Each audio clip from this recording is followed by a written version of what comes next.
아멘. 오늘 자신이 쓸모없다고 느껴질 때라는 제목으로 말씀 증거하도록 하겠습니다. 우리가 이 세상을 살면 늘 좋은 일만 있습니까? 그렇지 않죠. 이 땅을 살면서 우리가 아픔도 경험하고, 그렇죠? 몸도 아프고 마음도 아프고 그런 일들도 얼마나 많이 있습니까? 그리고 삶의 문제 가운데 얼마나 많이 우리가 힘들고 또 고난이 찾아올 때가 얼마나 많이 있습니까? 그러나 그 모든 것들이 다 사실은 우리는 그 죄의 결과라는 것을 알고 있습니다. 그럼에도 불구하고 예수님을 우리가 믿게 되면, 신자가 되면, 예수님의 믿음으로 인해서 하나님의 자녀가 되게 되면은 이 모든 고난과 어려움들을 우리가 피할 수는 없습니다. 모든 예수를 안 믿는 사람들과 동일하게 우리는 고난도 겪고 아픔도 겪고 그리고 죽음도 다 경험을 하게 됩니다. 사고도 다 경험할 수 있습니다. 그럼에도 불구하고 우리들에게 있는 이 모든 어려움들처럼 보이는 일들, 어떤 고난처럼 보이는 모든 일들, 고통을 겪는 일들이 죄의 결과로 우리에게 더 이상 의미로 다가오지 않고, 그렇게 적용되지 않고 하나님의 축복이라고 성경은 말씀하고 있는 줄을 믿으시기를 바랍니다.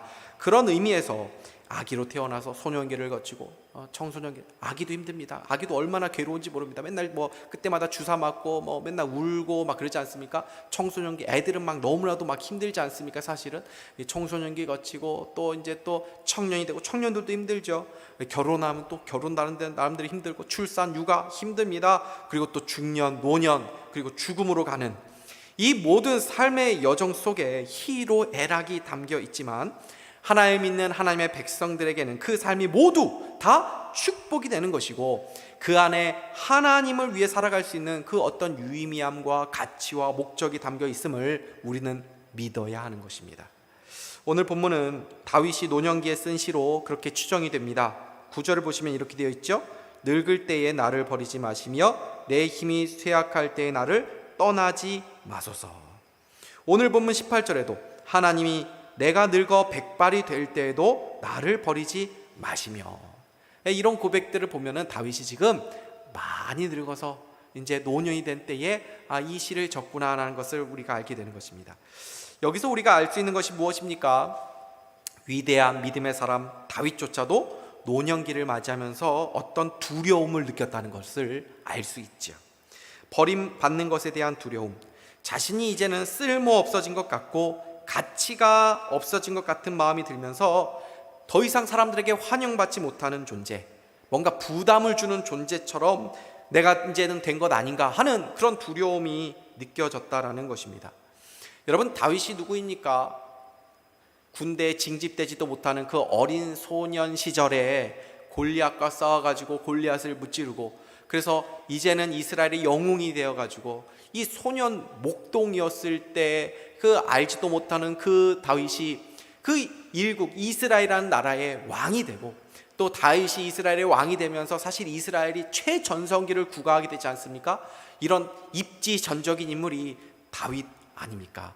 다윗이 얼마나 위대한 왕입니까? 지금도 이스라엘에서는 이제 다윗의 별이라고 있죠. 이 다윗의 별이 바로 유대인과 이스라엘 상징하는 것 아닙니까? 그만큼 다윗은 이스라엘에서 대단한 존재입니다. 그런데 그런 다윗조차도 노년이 되니까 자신이 쓸모 없어진 것처럼 느껴져서 내가 버림을 받을지 않을까 하는 그 두려움을 느꼈다는 것입니다.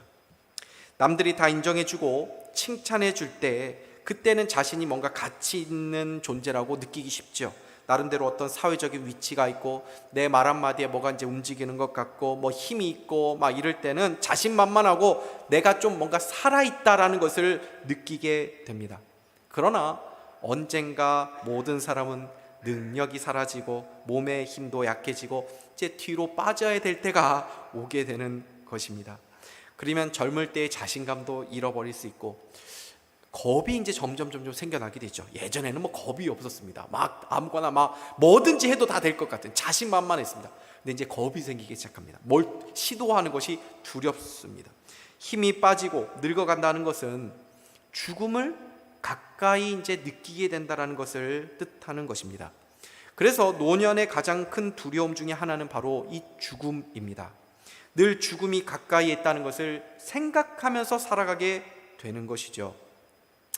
그래서 목사님, 저도 이제 뭐 죽음을 이제 준비하려고 합니다. 이제 나도 이제 뭐 이제 죽을 때가 있는데 하면서 뭐 삶을 좀 정리를 해둬야 되지 않나, 내 옷도 이제 정리를 해둬야 되지 않나, 이런 생각을 합니다. 뭐 이렇게 말씀하시는 분들도 많이 계시죠. 왜 그렇습니까? 이제 나이가 들면 이제 죽음이 항상 늘 가까이 있는 것처럼 느껴지게 되는 것입니다. 그 죽음의 두려움에는 세상에 연결된 모든 관계가 다 이제 끊어져서 내가 버림받을 수도 있겠다라고 하는 그 두려움도 그 마음 가운데 있는 것입니다. 이러한 두려움은 사실 노년에게만 있는 것은 아닙니다. 사실 젊은 사람도 자신의 어떤 쓸모없음, 자신의 가치를 증명하지 않으면 나도 내가 소속된 곳에서 나의 사람들에게 인정받지 못하고 버려질지도 모른다고 하는 두려움이 다 있는 것입니다. 요즘 서점에 가면은 이제 베스트셀러 이제 그 상위권 차지하는 책들 중에 대부분의 책이 뭐냐면 이 자기계발서들입니다. 요새 자기계발서들이 그렇게 많이 팔리더라고요. 세상은 사람의 가치를 그 사람이 얼마나 쓸모 있는지, 그 사람이 얼마나 실용적인지, 그 사람이 얼마나 능력이 있는지, 그 사람이 얼마나 효용이 있는지, 얼마나 많은 생산력을 가지고 있는지를 통해서 판단하죠. 그래서 다들 자신이 인정받기 위해서 자신의 어떤 쓸모있음을 증명하려고 하고 자신의 가치를 높이기 위해서 발버둥 치고 있다는 것을 보여주는 하나의 현상인 것입니다. 이렇게 자신이 버려질지도 모른다고 하는 그 두려움을 느낄 때, 자신이 이제는 내가 쓸모없는 것 아닌가 하면서 너무 마음이 이제 무너지고 헛헛함이 들 때에 다윗이 지금 한 일이 무엇인지 우리가 한번 살펴보았으면 좋겠습니다. 세 가지로 살펴보겠는데, 첫 번째로는 그는 자기의 쓸모와 가치가 자기 능력이나 자기가 가진 어떤 소유에 있는 것이 아니라 바로 내가 어디에 속해 있는지를 먼저 이 다윗이 생각했다는 것을 우리는 주목해야 합니다. 내가 누구인지 하는 것이 아니라 내가 누구에게 속해 있는가, 이것이 중요하다는 것입니다. 5절과 6절 말씀 우리 같이 한번 읽겠습니다. 시작. 주 여호와여, 주는 나의 소망이시요 내가 어릴 때부터 신뢰한 이시라. 내가 모태에서부터 주를 의지하였으며 나의 어머니의 배에서부터 주께서 나를 택하셨사오니 나는 항상 주를 찬송하리이다. 우리 17절 말씀도 같이 읽겠습니다. 시작. 하나님이여, 나를 어려서부터 교훈하셨으므로 내가 지금까지 주의 기이한 일들을 전하였나이다. 아멘. 주께서 나를 택하셨사오니, 이 말 무슨 뜻입니까? 내가 주님의 것입니다 하는 그 말이죠. 다윗이 내가 젊은 시절에 골리앗을 무찌르고 내가 있어서 이 나라가 이 정도 된 것 아닌가, 이것을 생각한 것이 아니라 내가 왕년에 무슨 일을 했는지 알아? 내가 어느 대학을 나왔는지, 내가 무슨 일을 한 사람이고, 내가 왕년에 사회적으로 어떤 위치에 있었는지, 내가 누구인지, 다윗이 그것을 생각한 것이 아니라 나는 하나님의 것이다, 나는 하나님께 속한 자다라고 하는, 내가 누구인가 하는 것이 아니라 내가 누구에게 속해 있는가, 내가 누구의 소유인가 하는 것을 생각했다는 것입니다. 세상은 우리의 가치를 어떻게 매깁니까? 우리의 능력, 우리가 가진 소유로 측정하죠. 내가 받는 연봉이 나의 가치라고 말을 합니다. 내가 가진 어떤 사회적인 위치, 내가 가진 능력, 경력, 자격증, 어떤 직업, 어떤 직장에 있는가, 이런 것들로 그 사람의 가치를 매기는 것입니다. 그러나 여러분 기억하십시오. 그것은 우리의 진짜 가치가 아니라는 것입니다. 나의 가치는 다른 사람이 나를 어떻게 보고 있는가, 또는 내가 나를 어떻게 바라보고 있는가 하는 것도 아니라 바로 하나님이 나를 어떻게 바라보고 있는가, 이것이 중요하다는 것입니다. 우리가 누구인가 하는 것이 아니라 우리가 누구의 소유인가, 우리가 끊임없이 이것을 생각할 때에 우리의 가치가 내가 쓸모없다고 느껴지면서 낙심하지 않게 된다는 것입니다. 여러분, 하나님은 절대 손해보시지 않는 분임을 믿으시기를 바랍니다. 우리가 어떤 것을 소유하고 어떤 것을 가지면 내가 가진 그 소유의 가치가 높아지기를 바라죠. 그래서 주식이라든지 부동산이라든지 어떤 집을 가지고 있으면은 내가 뭔가를 투자를 하면, 투자를 왜 합니까? 그것이 가치가 올라갈 거를 예상하고 투자를 하지, 그 가치가 떨어질 것을 생각해서 투자하는 사람은 아무도 없습니다. 내가 어떠한 소유를 가질 때에, 소유하게 될 때에 그 가치가 올라가게 되는 것을 다 기대를 하는 것이지, 그 가치가 떨어지면은 다 마음이 상하는 것입니다. 그러나 하나님은 다릅니다. 하나님은 반드시 하나님이 가지신 것의 가치를 떨어뜨리는 분, 손해나게 하시는 분이 아님을 기억할 수 있기를 바랍니다. 그러므로 우리가 하나님의 것임을 우리가 믿는다면 우리 자신과 우리 인생에 대해서 우리가 염려할 거 있습니까? 없습니까? 염려할 거 없다는 것이에요. 왜요? 하나님은 손해보지 않는 분이라는 것입니다. 하나님은 반드시 손해되는 결정을 내리지 않는 분입니다. 우리를 택하신 것은 그분에게 결코 손해나지 않도록 하나님께서 우리를 다 하신다는 것입니다. 우리의 인생을 손해되는 방향으로 하나님께서 인도하지 않는 줄 믿으시기를 바랍니다. 그래서 우리는 망하려고 해도 망할 수 없는 인생입니다. 하나님이 우리를 택하셨기 때문에, 우리가 하나님의 소유이기 때문에 그렇습니다. 누가 나의 물건 망가뜨리면 화가 나는 것 아닙니까? 하나님이 하나님의 것을 망하지 않도록, 망가뜨리지 않도록 막을 수 있는 능력이 있는 분 아닙니까?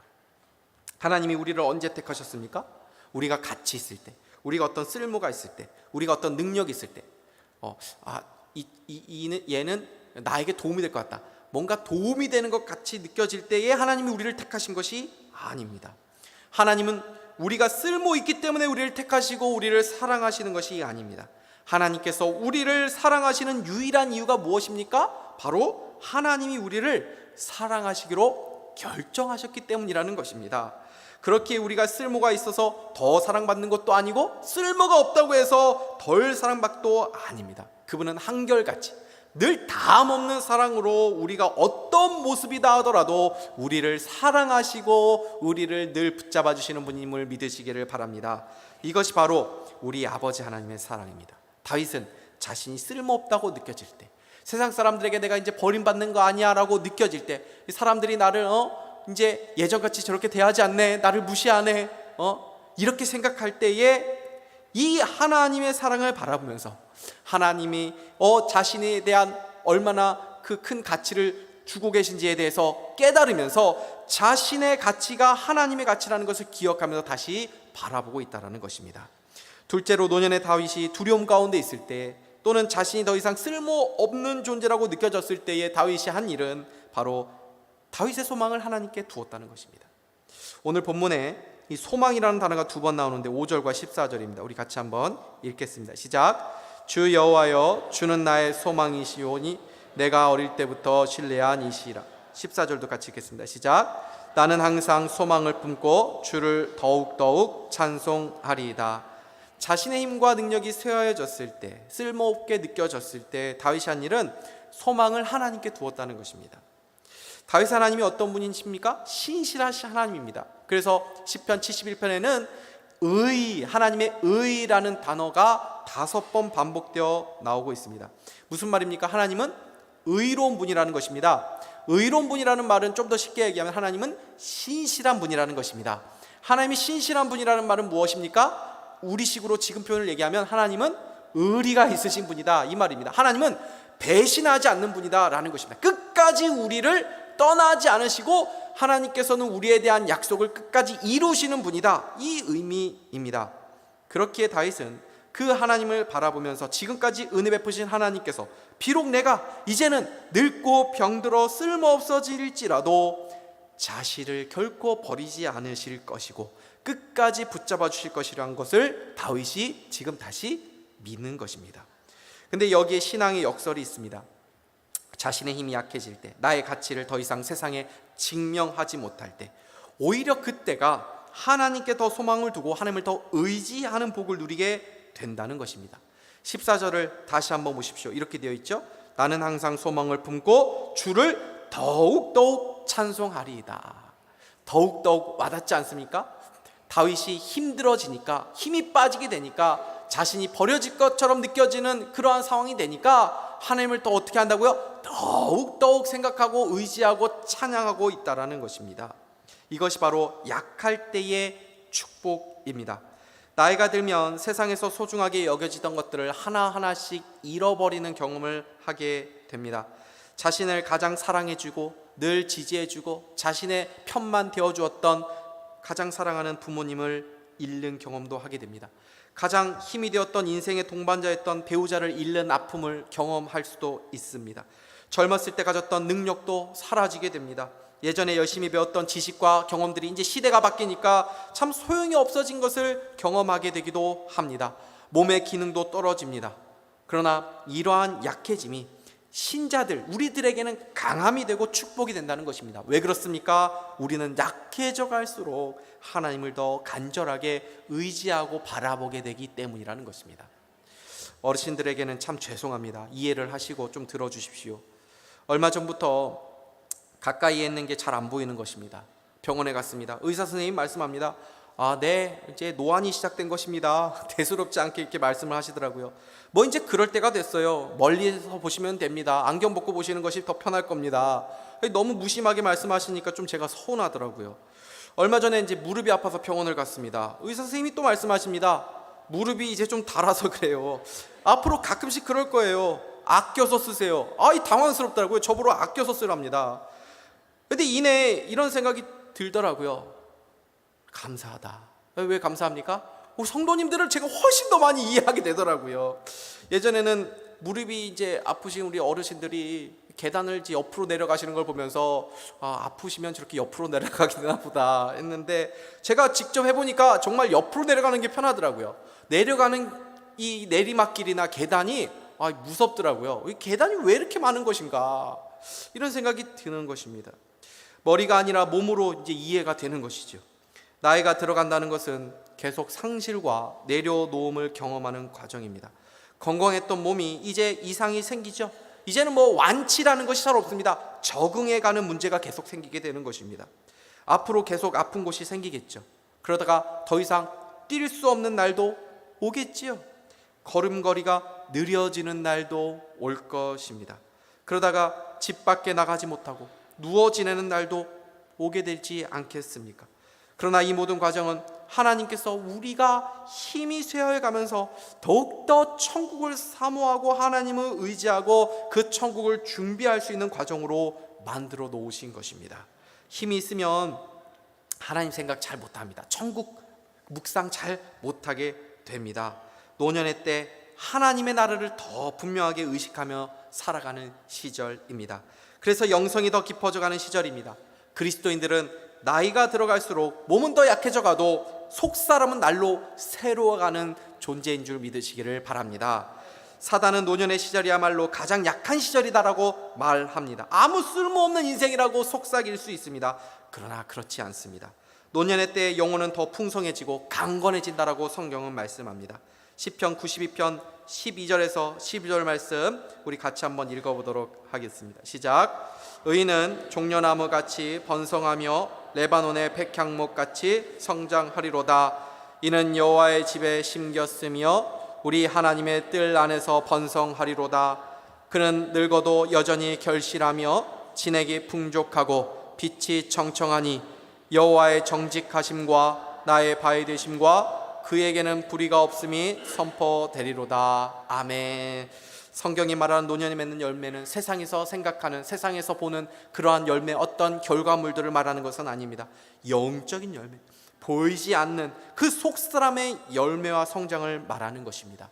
우리 모두 아름답게 이 세월이 흘러가고 나이가 들어가면서 성경에서 말씀하시는 이 영적인 열매를 풍성하게 맺는 은혜가 우리 모두의 삶 가운데 있기를 주님의 이름으로 축복합니다.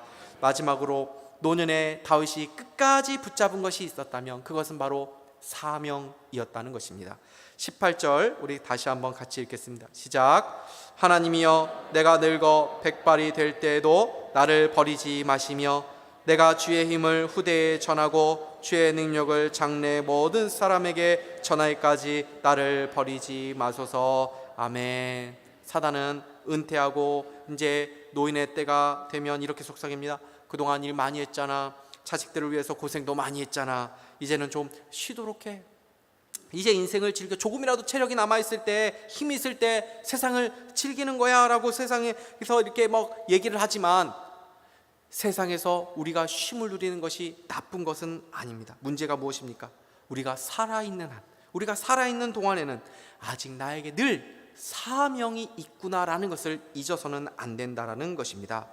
여러분, 여러분에게 주어진 지금의 그 이 시간들, 이것이 바로 모두가 다 누리지 않는 시간이라는 것을 기억할 수 있어야 됩니다. 20대, 30대, 40대, 그 시절에 세상을 떠난 사람들이 얼마나 많이 있는지 모릅니다. 노년의 시간을 모두가 다 경험하고 누리는 것이 아니다라는 것을 우리는 알아야 됩니다. 모두가 다 50이 되는 것이 아닙니다. 모두가 다 60대의 시절을 경험하는 것이 아닙니다. 모두가 다 70이 되고 80이 되고 90이 되는 인생을 맞이하는 것이 아닙니다. 하나님께서 지금의 시간을 허락하셨기 때문에 우리가 있는 것입니다. 아이고, 내가 죽지 못해서 삽니다, 이런 말씀 농담으로도 하지 마십시오. 우리는 죽지 못해서 사는 것이 아니라 하나님께서 사명이 있기 때문에, 다른 말로 하면 쓸모가 있는 존재이기 때문에 이 땅에 남겨놓아 주신 줄 믿으시기를 바랍니다. 그렇다면 우리에게 무슨 사명이 있는 것입니까? 누가복음 2장을 보면은 아기 예수께서 정결 예식을 따라 예루살렘에 올라가는 장면이 나옵니다. 이때 이 시몬과 안나라는 그런 노년의 사람들이 등장하는 것을 보게 됩니다. 이 사람들 누구입니까? 아기 예수를 보면서 축복한 사람들입니다. 특별히 이제 안나라고 하는 이제 여자 선지자는 성령의 감동에 의해서 네가 죽기 전에 이제 메시아를 볼 것이다, 이 이제 지시를 받지 않습니까? 그러면서 금식하면서 기도하면서 그 메시아 볼 날을 기다렸던 이 여자 선지자입니다. 그리고 비로소 예루살렘에 이 마리아가 아기 예수를 안고 온 것을 보게 되고, 그 성령의 감동을 해서 바로 이 아기가 하나님께서 말씀하시는 그 메시아구나라는 것을 영적으로 깨닫고 하나님 앞에 감사의 기도를 하게 되는 것을 보게 되죠. 이때의 안나의 나이가 몇이라고 나와 있습니까? 84세라고 성경에 기록되어 있습니다. 당시 그 시대를 살았던 사람들의 평균 수명보다 약 2배를 이 여선지자가 산 것입니다. 어떻게 그 여인이 이렇게까지 오랫동안 산 것입니까? 사명이 있어서 산 것입니다. 안나 선자 시므온이라는 사람을 보면 그들의 사명이 무엇인가 하는 것보다 어떤 마음을 가지고 살았는가에 그들의 사명이 맞춰져 있음을 알게 됩니다. 어떤 일을 하는 것이 사명이라기보다는 하나님의 약속을 붙잡고 기다리는 그 자세도 중요한 사명일 수 있다는 것을 말해주는 것입니다. 무엇을 해야만 사명이 아니라 우리가 존재하는 자체만으로도 하나님께서 뭔가 사명이기 때문에 살려주었다는 것을 우리가 알게 된다는 것입니다. 성경의 모든 인물들은 이렇게 끝까지 사명을 붙잡고 살았습니다. 모세, 아론, 갈렙, 예수님의 제자들, 마지막에 반모섬에서 요한계시록을 썼던 사도 요한, 그리고 사도 바울, 모두가 마지막까지 죽기 직전까지 그 사명을 향해서 달려갔던 것을 우리는 보게 됩니다. 우리 한 사람 한 사람이 얼마나 중요한 사람들이고, 우리 각자마다 다른 사람이 갖고 있지 않고 있는 독특한 고유한 부르심과 사명이 있는지 모릅니다. 한번 생각해 보십시오. 전 지구상에 여러분과 똑같은 사람이 한 사람도 없습니다. 지금 이 지구상에 약 80억의 사람들이 있다고 하지 않습니까? 근데 우리와 똑같은 사람이 없습니다. 지나온 모든 인류 역사 가운데서도 없었습니다. 앞으로도 없을 것입니다. 이것이 무엇을 알려주는 것입니까? 우리 한 사람마다 독특하고 그 유일하고 나만이 감당해야 될 주신 부르심과 사명이 있다는 것을 알려주는 것입니다. 하나님께서 우리에게 맡겨주신 중요한 사명 중에 하나는 후대에 믿음의 유산을 물려주는 것입니다. 오늘 본문에 다윗도 이 사명을 위해서 기도하고 있는 것을 보게 되죠. 내가 주의 힘을 후대에 전하고 주의 능력을 장래의 모든 사람에게 전하기까지 나를 버리지 마소서. 나이 드는 것은 하나씩 포기하는 과정입니다. 건강도, 또 나의 직장도, 직업도, 가족도, 경력도 하나씩 다 내려놓는 것을 우리는 계속 연습해 가는 과정을 갖는 것이죠. 그러나 우리가 이 땅에서 하늘나라 갈 때까지 가져갈 수 있는 유일한 재산이 있습니다. 그것은 바로 우리가 이 땅에서 이 복음으로 맺어진 관계, 그리고 하나님을 사랑하고 이웃 사랑하는 그 열매들입니다. 그렇게 이 땅을 살아가는 모든 신자들은 복음과 하나님의 나라를 위해서 마지막까지 쓰임 받는 것입니다. 말씀을 맺겠습니다. 저는 저의 세 자녀들에게 자주 말하는 것이 있습니다. 아빠가 너희들 사랑하는 것 알지? 아이들이 다 안다고 하지요. 왜 사랑하는 줄 아니? 아이들이 이제 얘기 많이 해줘가지고 압니다. 내가 아빠 딸이라서요, 내가 아빠 아들이라서요, 이렇게 대답을 합니다. 그렇습니다. 우리가 자녀를 사랑하는 이유가 무엇입니까? 자녀가 공부를 잘해서, 자녀가 돈을 많이 벌어주는 능력이 있어서, 어떤 조건 때문에 사랑하는 것이 아니죠. 내 자녀니까 그냥 사랑하는 것입니다. 하나님도 마찬가지입니다. 하나님이 우리를 왜 사랑합니까? 쓸모가 있어 사랑하는 것이 아닙니다. 너는 내 자녀이기 때문이란다. 주님이 말씀하고 있는 것입니다. 우리 모두는 나이를 불문하고 노년 시절과 같이 의욕이 없어지기도 하고 힘이 없어지기도 하고 또 소망도 보이지 않는 그런 고난의 시절을 맞이할 수 있습니다. 그런 순간을 맞이할 때 오늘 이 다윗의 신앙을 기억할 수 있기를 바랍니다. 다윗은 자신을 택하시고 어린 시절부터 백발이 되는 노인 때까지 인도하신 하나님을 지금 바라보고 있습니다. 그 신실하신 하나님께 자신이 속해 있다면, 그 하나님께서 자신을 지금 붙잡고 계시다면 나의 인생은 반드시 해피엔딩이 될 수밖에 없다. 하나님은 결코 손해보시는 분이 아니시다. 그렇기에 하나님께서는 반드시 나를 손해보는 방향으로 이끌어가지 않으실 것이다. 이것을 생각한 것입니다. 우리는 누구에게 속한 자들입니까? 예수 그리스도께 속한 자임을 믿으시기를 바랍니다. 그분이 십자가에서 그 보배로운 피를 흘리셔서 우리를 그 피값 쓰고 산 그 분입니다. 그 주님께서 우리를 포기하실 이유가 있겠습니까? 자신의 목숨을 대신해 가지고 우리를 사신 그 예수님께서 우리를 버리실 이유가 있겠습니까? 여러분의 가치는 바로 예수님의 가치라는 것을 생각할 수 있기를 바랍니다. 세상이 측량하는 그 가치에 따라서 우리가 살아가게 되면은 항상 우리 마음이 불안할 수밖에 없습니다. 항상 우리는 어떤 생각을 가져야 됩니까? 나의 가치는 예수님의 가치다. 이 마음을 가질 때 우리가 어떤 상황에 있더라도 우리 마음에 평안함을 누릴 수 있게 되는 것입니다. 그러하기에 하나님은 늙고 병들어 쓸모없어져 버린 것처럼 느껴진다 하더라도 하나님은 우리를 결코 버리지 아니하시며 우리를 통해 하나님의 영광스러운 일들을 이루어 가시고 영원한 천국까지 우리를 인도하여 주실 줄 믿습니다. 이 하나님에 대한 믿음으로 어떤 환경에서도 소망 가지고 승리하는 주의 백성들 다 될 수 있기를 주님의 이름으로 축복합니다. 기도하겠습니다. 하나님 아버지 감사합니다. 때로 우리의 모습이 초라해지게 느껴지고 내가 언제까지 이 가치를 증명해야 되나 불안감을 느껴질 때가 있다 하더라도 하나님, 내가 그것에 의해서 마음 흔들리면서 초조해하며 살아가는 인생이 아니라 우리가 하나님께 속해 있는 자임을 늘 기억하면서 하나님께서 내 인생을 책임져 주고 계시고 반드시 나는 하나님의 영광을 드높이는 인생으로 하나님께서 손해보지 않도록 나를 인도해 주실 것이다. 이 믿음 가지고 우리에게 주신 사명 붙잡고 낙심하지 않고 그 신실하신 하나님 보며 승리하는 주의 모든 백성들 다 되게 하여 주시옵소서. 예수님의 이름으로 기도하옵나이다. 아멘.